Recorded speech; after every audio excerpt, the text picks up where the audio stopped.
Halo, kembali lagi bersama saya Niko Petra. Di video kali ini saya akan menjelaskan sistem ekonomi Indonesia.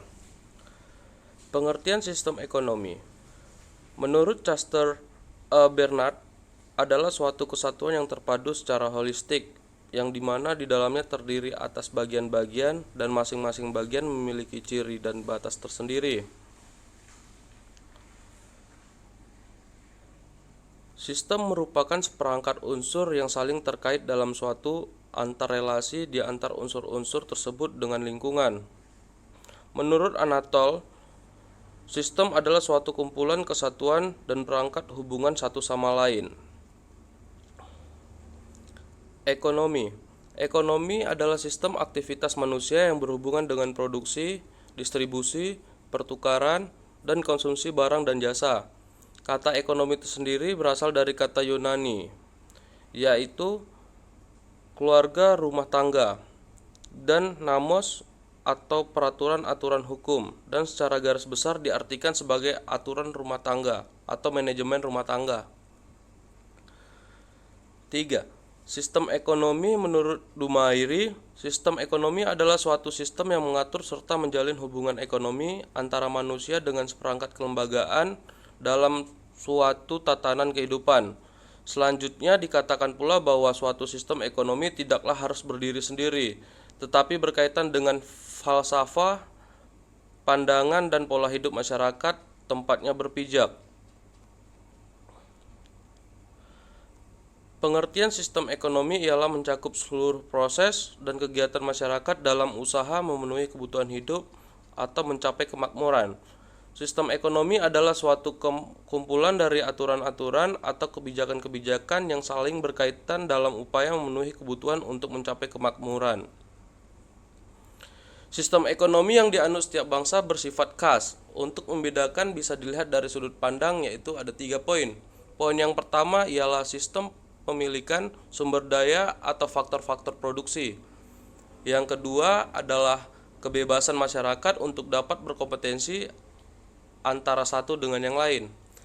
Yang terakhir, yang ketiga adalah peran pemerintah dalam mengatur kehidupan ekonomi bangsanya. Aspek dalam bahaya berkaitan dengan ketahanan perekonomian bangsa. Dapat dijabarkan pengertian tentang aspek ekonomi sebagai berikut. Yang pertama adalah aspek kehidupan nasional yang berkaitan dengan pemenuhan kebutuhan bagi masyarakat meliputi produksi, distribusi, konsumsi, barang dan jasa. Yang kedua adalah usaha-usaha meningkatkan taraf hidup masyarakat secara individu maupun kelompok, serta cara-cara yang dilakukan dalam kehidupan masyarakat untuk memenuhi kebutuhan.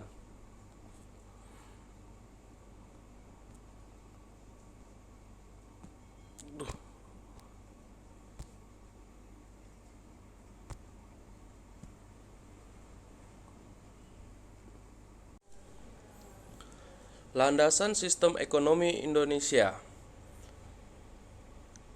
Keterbitan pemerintah dalam kehidupan ekonomi dapat dibedakan menjadi 3, yaitu membuat peraturan-peraturan dengan tujuan pokok agar kegiatan ekonomi yang dilakukan berjalan secara wajar dan tidak merugikan masyarakat. Yang kedua ialah menjalankan berbagai kebijakan ekonomi, antara lain kebijaksanaan fiskal dan moneter. Dan yang ketiga adalah secara langsung menjalankan berbagai kegiatan ekonomi sehingga dapat memaksimumkan keuntungan sosial. Landasan sistem ekonomi Indonesia.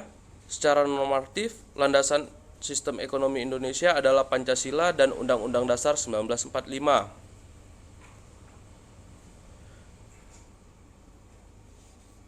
Pasal 33 Undang-Undang 1945 adalah pasal utama bertumpunya sistem ekonomi Indonesia yang berdasarkan Pancasila, dengan kelengkapannya yaitu pasal-pasal 18, 23, 27 ayat 2, dan 34. Pembahasan pasal-pasal. Yang pertama ialah pasal 18A, yang kedua pasal 23,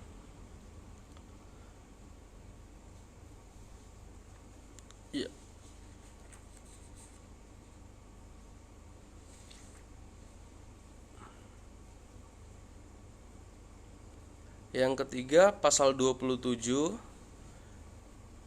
Yang keempat adalah pasal 33.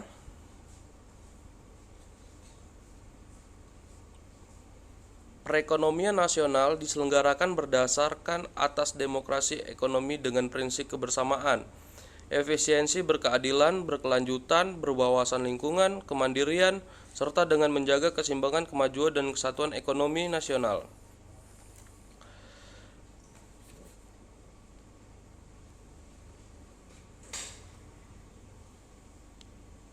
Sebaliknya, dalam demokrasi ekonomi perlu dihindari timbulnya ciri negatif sebagai berikut. Yang pertama ialah sistem free flag liberalisme. Yang kedua ialah sistem etatisme. Dan yang ketiga ialah pemusatan kekuatan ekonomi. Sistem ekonomi Pancasila memiliki ciri-ciri sebagai berikut. Yang pertama, koperasi sebagai guru perekonomian. Yang kedua, roda perekonomian digerakkan oleh rangsangan ekonomi, sosial, dan moral. Yang ketiga, adanya kehendak yang kuat dari seluruh masyarakat ke arah kemerataan sosial. Yang keempat ialah nasionalisme menjiwai setiap kebijakan ekonomi. Yang kelima, adanya keseimbangan yang jelas antara perencanaan di tingkat nasional dengan pelaksanaan kegiatan ekonomi.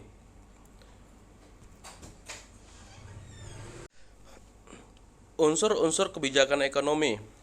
Yang pertama ialah kebijakan harga dan upah.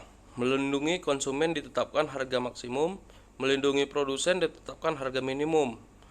Melindungi pekerja ditetapkan upah minimum atau UMR. Kebijakan produksi. Untuk mengatasi ketidakseimbangan antara permintaan dan penawaran, maka pemerintah dapat melakukan tindakan-tindakan langsung mempengaruhi produksi.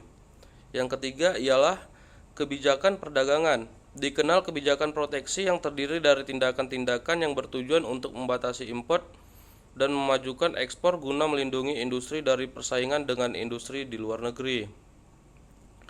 Yang keempat ialah kebijakan sosial, bertujuan untuk mengurangi ketegangan yang disebabkan tidak meratanya pembagian pendapatan di antara golongan penduduk yang muncul dari kecemburuan sosial. Yang kelima ialah kebijakan kesempatan kerja. Jika lowongan kerja baru tidak menampung semua angkatan kerja baru, maka sebagian angkatan kerja baru ini akan menjadi pengangguran. Yang keenam ialah kebijakan moneter, bertujuan untuk menjaga stabilitas nilai mata uang negara yang bersangkutan melalui pengurangan penawaran uang yang beredar. Yang ketujuh ialah kebijakan keuangan negara dan fiskal. Keuangan berkaitan dengan pemasukan dan pengeluaran negara, fiskal berkaitan dengan pajak. Yang kedelapan ialah kebijakan industrialisasi, tindakan pemerintah untuk memberikan arah kepada industri yang sudah ada dan akan didirikan. Pertumbuhan ekonomi. Pertumbuhan ekonomi adalah suatu proses yang menunjukkan pendapatan per kapita penduduk suatu masyarakat meningkat dalam jangka panjang. Definisi ini memiliki 3 unsur, yaitu yang pertama suatu proses yaitu perubahan terus-menerus, yang kedua usaha untuk meningkatkan pendapatan per kapita, dan yang ketiga ialah kenaikan pendapatan per kapita berlangsung dalam jangka panjang. Globalisasi ekonomi. Globalisasi perekonomian merupakan suatu proses kegiatan ekonomi dan perdagangan, di mana negara-negara di seluruh dunia menjadi satu kekuatan pasar yang semakin terintegrasi dengan tanpa rintangan batas teritorial negara. Globalisasi perekonomian mengharuskan penghapusan seluruh batasan dan hambatan terhadap arus modal, barang dan jasa.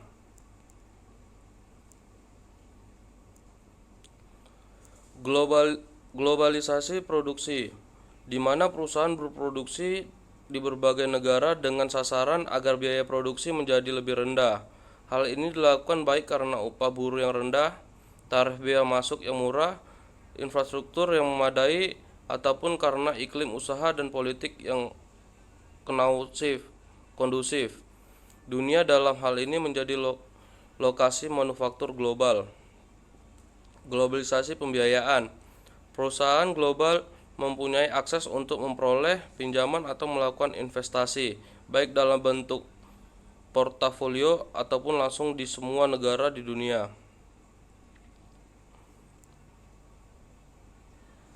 Globalisasi tenaga kerja. Perusahaan global akan mampu memanfaatkan tenaga kerja dari seluruh dunia sesuai kelasnya, seperti penggunaan staf profesional diambil dari tenaga kerja yang telah memiliki pengalaman internasional atau buruh kasar yang biasanya diperoleh dari negara berkembang. Globalisasi jaringan informasi. Masyarakat suatu negara dengan mudah dan cepat mendapatkan informasi dari negara-negara di dunia karena kemajuan teknologi. Globalisasi perdagangan. Hal ini terwujud dalam bentuk penurunan dan penyeragaman tarif serta penghapusan sebagai hambatan non-tarif. Dengan demikian, kegiatan perdagangan dan persaingan menjadi semakin cepat, ketat, dan fair. Dampak globalisasi ekonomi. Yang pertama ialah dampak positif.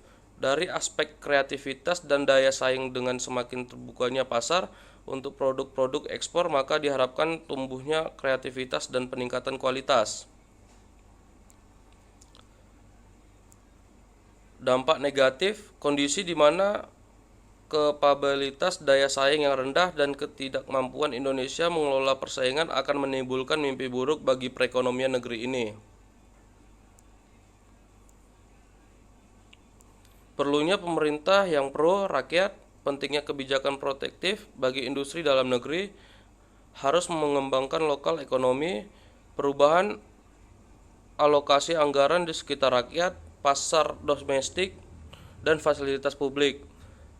Perluasan pengembangan usaha bersama, membuat pasar kebutuhan dan permintaan nasional, penguasaan industri pengelolaan barang mentah hasil SDA Indonesia. Badan usaha milik negara. Ciri-ciri BUMN adalah penguasaan badan usaha dimiliki oleh pemerintah. Pengawasan dilakukan baik secara hierarki maupun secara fungsional dilakukan oleh pemerintah. Kekuasaan penuh dalam menjalankan kegiatan usaha berada di tangan pemerintah. Pemerintah berwenang menetapkan kebijakan yang berkaitan dengan kegiatan usaha. Semua risiko yang terjadi sepenuhnya merupakan tanggung jawab pemerintah. Untuk mengisi kas negara, karena merupakan salah satu sumber penghasilan negara. Agar pengusaha swasta tidak menempatkan usaha yang menguasai hajat hidup orang banyak. Melayani kepentingan umum, pelayanan kepada masyarakat. Merupakan lembaga ekonomi yang tidak mempunyai tujuan utama mencari keuntungan, tetapi dibenarkan untuk memupukkan keuntungan. Merupakan salah satu stabilisator perekonomian negara, dapat meningkatkan produktivitas, efektivitas, dan efisiensi, serta terjamin prinsip-prinsip ekonomi.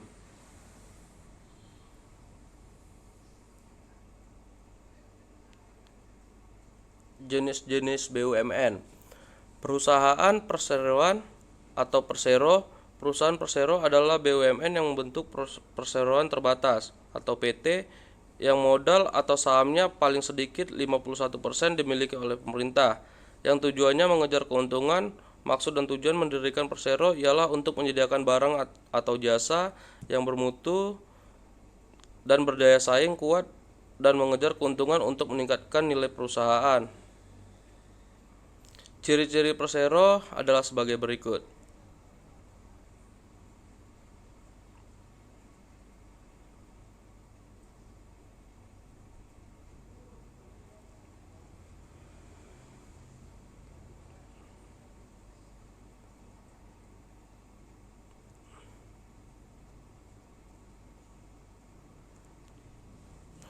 Di Indonesia sendiri yang sudah menjadi persero adalah PT PP Pembangunan Perumahan, PT Bank BNI Tbk, PT Kimia Farma Tbk, PT Indofarma Tbk, PT Tambang Timah Tbk, PT Indosat Tbk.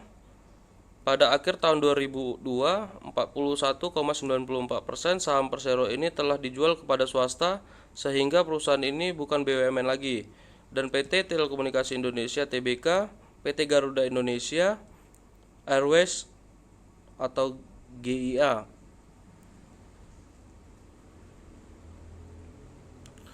Perusahaan jawatan atau perjan. Perusahaan jawatan perjan sebagai salah satu bentuk BUMN memiliki modal yang berasal dari negara. Besarnya modal perusahaan jawatan ditetapkan melalui APBN.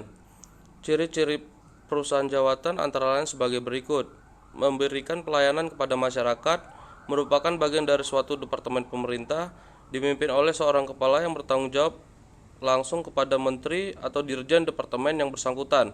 Status karyawannya adalah pegawai negeri.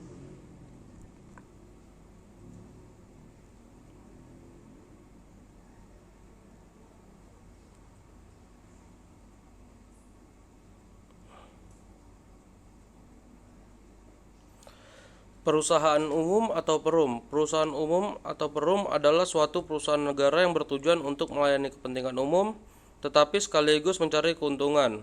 Ciri-ciri perusahaan umum yaitu melayani kepentingan masyarakat umum, dipimpin oleh seorang direksi atau direktur, mempunyai kekayaan sendiri, dan bergerak di perusahaan swasta. Artinya perusahaan umum atau perum bebas membuat kontrak kerja dengan semua pihak.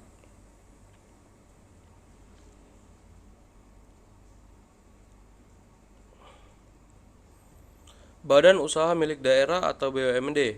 Ciri-ciri BUMD adalah sebagai berikut: pemerintah memegang hak atas segala kekayaan dan usaha. Pemerintah berkedudukan sebagai pemegang saham dalam modal perusahaan. Pemerintah memiliki wewenang dan kekuasaan dalam menetapkan kebijakan perusahaan.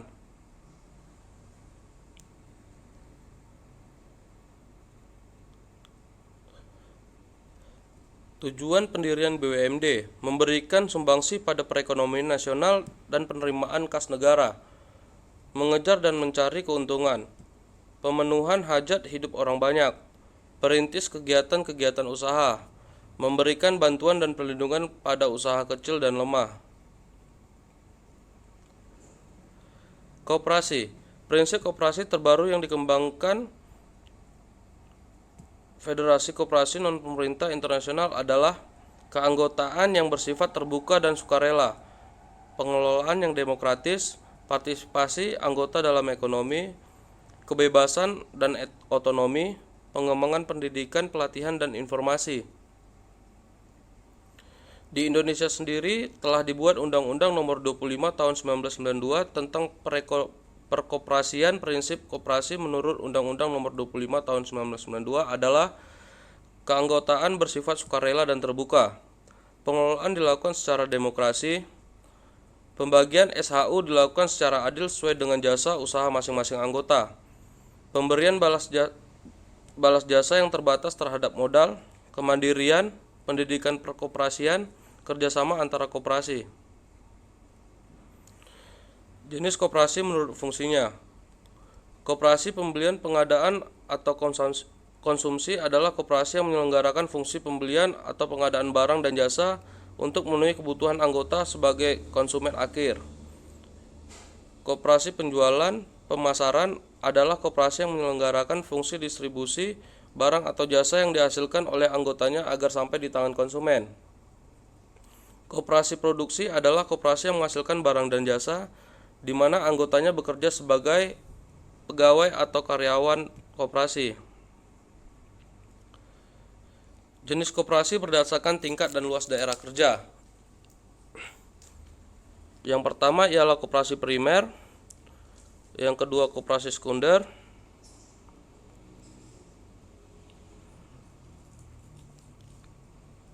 jenis koperasi menurut status keanggotaannya. Koperasi produsen adalah koperasi yang anggotanya para produsen barang atau jasa memiliki rumah tangga usaha.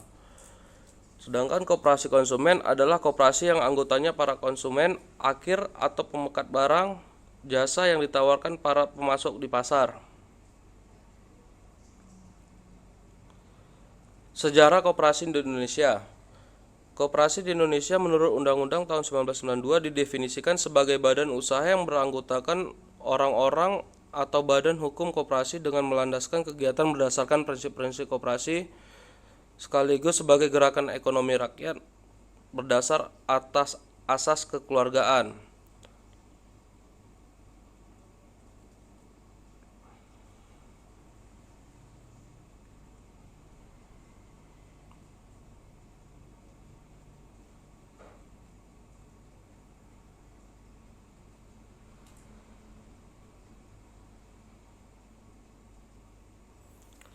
Fungsi dan peran koperasi Indonesia. Menurut Undang-Undang Nomor 25 Tahun 1902, Pasal 4 dijelaskan bahwa koperasi memiliki fungsi dan peranan antara lain yaitu mengembangkan potensi dan kemampuan ekonomi anggota dan masyarakat, berupaya mempertinggi kualitas kehidupan manusia, memperkokoh perekonomian rakyat, mengembangkan perekonomian nasional, mengembangkan kreativitas dan jiwa berorganisasi bagi para pelajar bangsa. Sejarah ekonomi kreatif. Seni dan budaya manusia telah tumbuh sejak awal peradaban dan berkembang pesat dalam peran pentingnya di berbagai tonggak peradaban manusia di masa lalu. Namun, pembabakan ekonomi kreativitas diulas dari zaman modern, yaitu pada era pencerahan sebagai asal mula pemikiran dunia modern.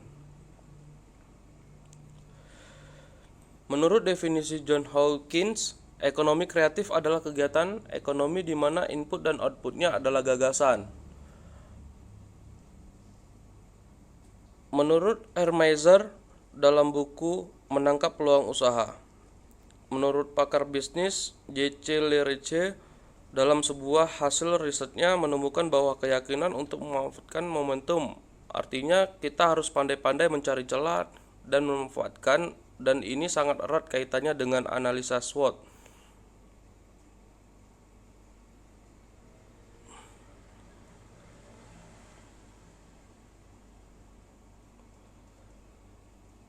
Subsektor ekonomi kreatif. Yang pertama adalah periklanan, yang kedua adalah arsitektur, yang ketiga adalah pasar barang seni, yang keempat ialah kerajinan, yang kelima adalah desain, yang keenam adalah fashion, yang ketujuh adalah video, film, dan fotografi, yang ke-8 adalah pemain interaktif, yang ke-9 adalah musik, yang ke-10 adalah seni pertunjukan, yang ke-11 adalah penerbitan dan percetakan, yang ke-12 ialah layanan komputer dan peranti lunak, yang ke-13 adalah televisi dan radio, yang ke-14 adalah riset dan pengembangan.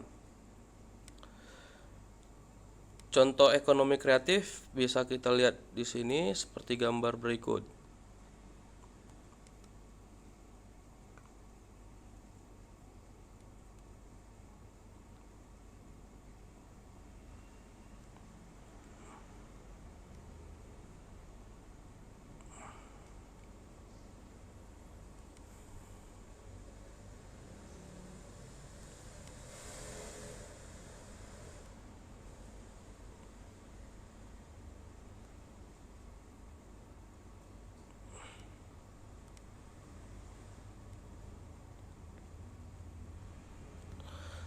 Permasalahan dan tantangan.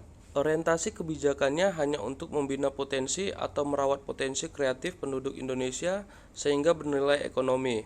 Maka ekonomi kreatif sebagai nomenklatur dalam suatu struktur pemerintahan menjadi relevan, akan tetapi bila orientasinya tidak sekedar menumbuhkan potensi ekonomi dari kegiatan kreatif penduduk, namun lebih jauh untuk menggenjot kegiatan kreatif penduduk menjadi suatu industri tersendiri yang kuat dan besar, yang mampu menyumbangkan PDB yang signifikan, maka tentu saja yang tepat adalah dengan menggunakan nomenklatur industri kreatif.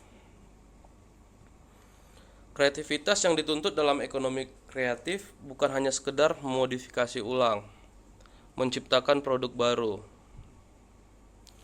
Mungkin itu saja yang bisa saya sampaikan. Terlebih terkurang saya mohon maaf. Terima kasih.